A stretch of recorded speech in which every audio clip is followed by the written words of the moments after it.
Hello guys, hope you all are doing great. This is Dr. Falguni Majetia from FM Healthcare Solution, your nutritionist. So हम बात कर रहे थे obesity के बारे में। तो आज हम डिस्कस करने वाले हैं बहुत ही डीप में ओबेसिटी कैसे होती है, क्या है ओबेसिटी के होने के रीजन। तो आज हम ओबेसिटी को बारीकी से देखेंगे। बहुत सारे क्वेश्चंस आए हैं मेरे पास जो आप में से ही किसी ने पूछे गए हैं, जो हमने बहुत सारे उसके रीजंस शेयर किए हुए हैं ओबेसिटी के, जो इंस्टाग्राम और फेसबुक पेज में रखे गए हैं। तो हम हेल्थ के और हेल्थ के रिलेटेड, फिटनेस के रिलेटेड बहुत सारे ये नॉलेज इंस्टाग्राम में, फेसबुक में शेयर करते रहते हैं। जो आपने हमारा पेज फॉलो नहीं किया है तो आप वहाँ भी पेज फॉलो कर सकते हैं, तो आपको ये सब नॉलेज मिलता रहेगा ताकि आपको, आपकी फैमिली को ये हेल्थ कैसे इम्प्रूव होती है ये इसका नॉलेज मिलता रहे। सो अब आते हैं हमारे टॉपिक पे, क्यों होती है ओबेसिटी और कैसे होती है ओबेसिटी।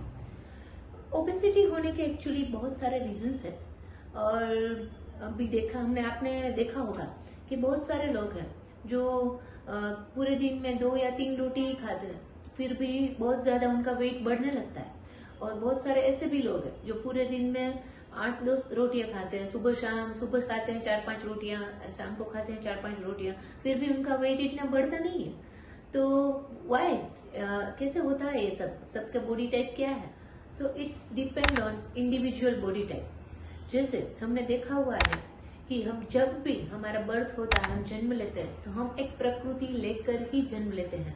हम सब में एक प्रकृति का पॉइंट है जो वात पित्त कफ हम बात करते हैं आयुर्वेद, अकॉर्डिंग टू आयुर्वेदा। तो उसके हिसाब से एक प्रकृति हम डोमिनेंट लेके ही, हमारे में सब में एक डोमिनेंट होती है और ये लेकर ही हम बर्थ हमारा होता है। तो हमने फेस किया हुआ है कि अकॉर्डिंग टू आयुर्वेदा जो लोग कफ प्रकृति वाले हैं उनका वेट बहुत ज्यादा जल्दी बढ़ता है और उनको वेट लूज करने में बहुत ज्यादा प्रॉब्लम नहीं होती है। और अकॉर्डिंग टू वात प्रकृति, जो वात प्रकृति वाले लोग होते हैं उनको वेट इतना जल्दी नहीं बढ़ता है और उनका वेट जल्दी लूज भी हो जाता है।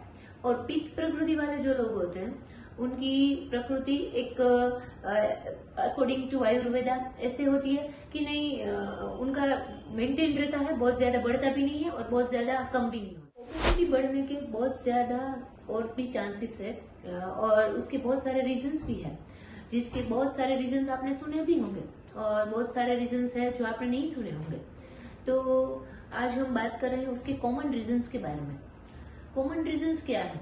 कॉमन रीजंस में हमने देखा हुआ है कि unhealthy lifestyle, less physical activity and nutritional deficiency.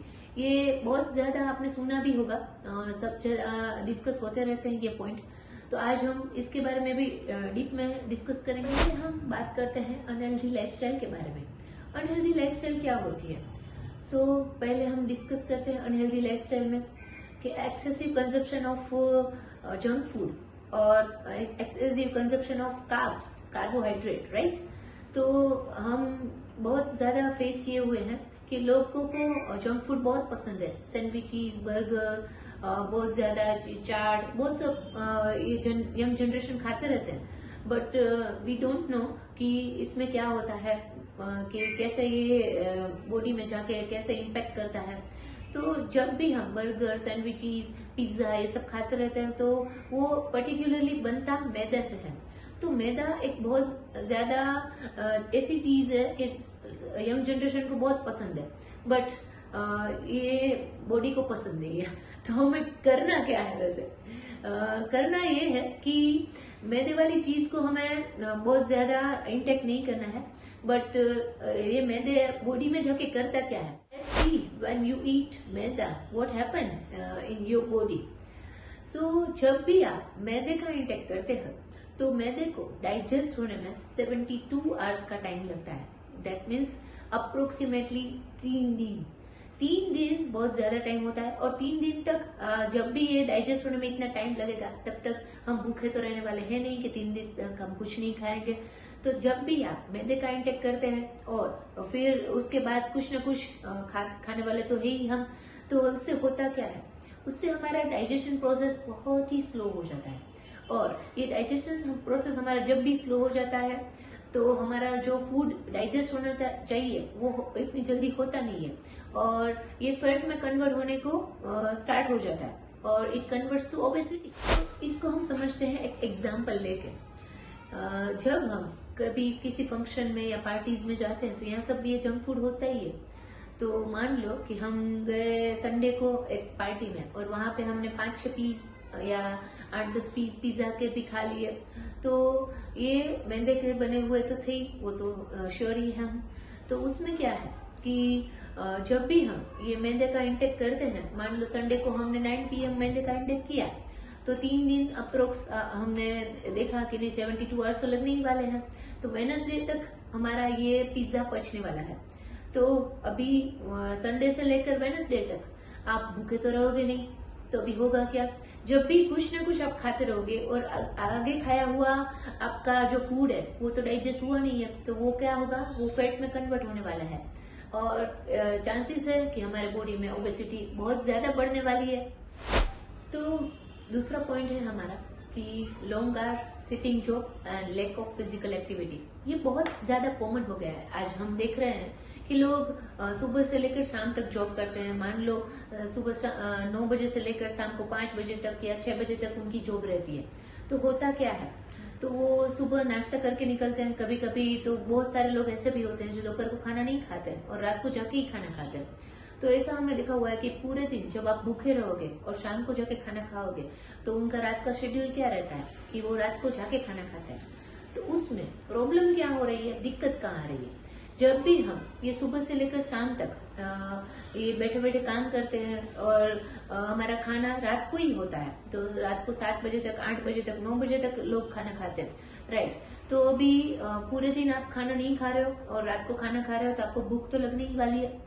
तो फिर जब भी आपको बहुत ज्यादा भूख लगेगी और आपने बहुत टाइम से कुछ नहीं खाया हुआ है, तो आप बहुत ज्यादा फूड इंटेक भी कर लोगे और एक्सेसिव आपका फूड कंजप्शन हो जाएगा। और फिर आप खाना खा के क्या थोड़ी देर, बस 1-8 घंटे में, आधे घंटे में तो सो जाने वाले हो।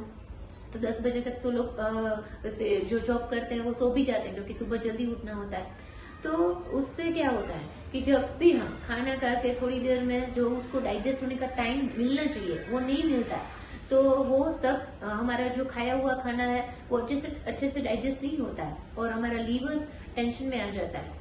जो लीवर है वही एक मेन फंक्शन करता है हमारे फूड को डाइजेस्ट करने में। तो जो हमारा लीवर का डिटॉक्सिफिकेशन हर रोज प्रॉपर होना चाहिए, उसको प्रॉपर वर्क मिलना चाहिए, वो नहीं मिलता है। और रिजल्ट में क्या है कि लीवर फंक्शन बहुत ज्यादा लोगों का हमने डैमेज देखा हुआ है। और उसके हिसाब से हमने देखा है कि लीवर जिन का प्रॉपर फंक्शन नहीं करता है, उनको बहुत ज्यादा फैटी लीवर में फैट बढ़ने के ये सब चांसेस बढ़ जाते हैं, और उसके कारण बहुत ज्यादा ओबेसिटी बढ़ने के चांसेस बढ़ जाते हैं। दूसरा पॉइंट है, जब हम लेस फिजिकल एक्टिविटी करते हैं या फिजिकल एक्टिविटी नहीं करते हैं, तो उससे क्या होता है कि जो भी हमारा ब्लड सर्कुलेशन हमारे पूरे बॉडी में होना चाहिए वो प्रॉपर नहीं होता है। और हर ऑर्गन को चाहिए क्या, ब्लड एज ए न्यूट्रिशन और ऑक्सीजन, ये दोनों की जरूरत तो सभी ऑर्गन को है। वो प्रॉपर फंक्शन नहीं होता है और ब्लड सर्कुलेशन प्रॉपर नहीं होता है, तो according to less blood circulation, उससे हमें बहुत ज्यादा ओबेसिटी बढ़ने के चांसेस बढ़ जाते हैं। सो हमारा थर्ड पॉइंट है रात को देर से सोना, सुबह देर से उठना। बहुत ज्यादा लोग ये सोचते हैं कि इसका कुछ कनेक्शन है ही नहीं, क्योंकि आजकल तो फैशन है भाई, रात को सब बहुत लोग जगते हैं और सुबह देर से उठते हैं, 9-10 बजे तक तो वो उठते भी नहीं होते।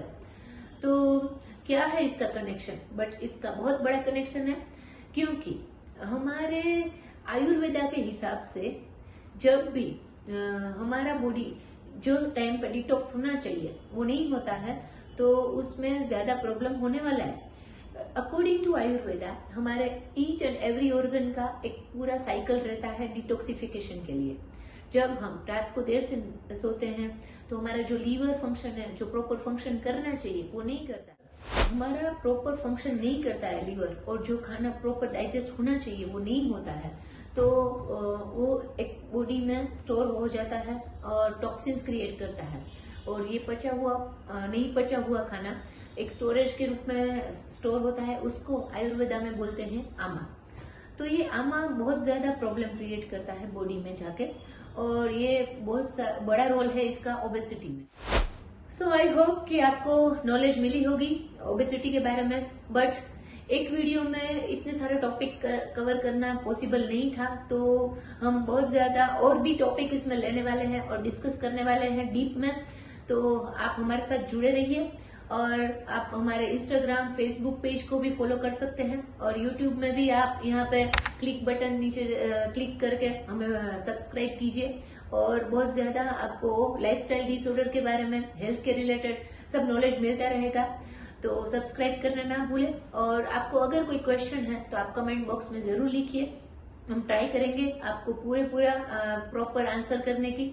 Thank you so much for watching us. Thank you so much.